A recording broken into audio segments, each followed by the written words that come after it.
Friends, అందరికీ happy Ugadi శుభాకాంక్షలు. ఉగాది పచ్చడి ఎలా చేయాలో చూద్దాం రండి.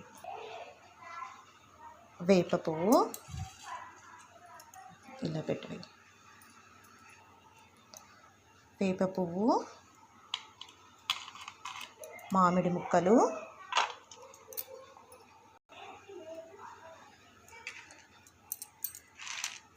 పుట్నాల పప్పు,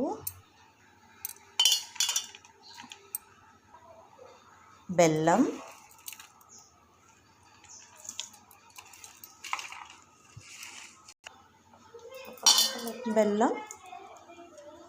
ద్రాక్ష పళ్ళు చిన్న చిన్న ముక్కలు కట్ చేసుకొని, అరటిపళ్ళు,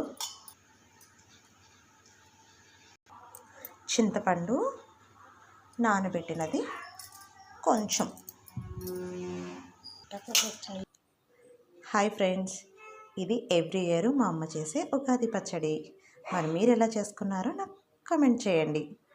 హ్యాపీ ఉగాది శుభాకాంక్షలు. విశ్వావసు నామ సంవత్సరం ఉగాది శుభాకాంక్షలు.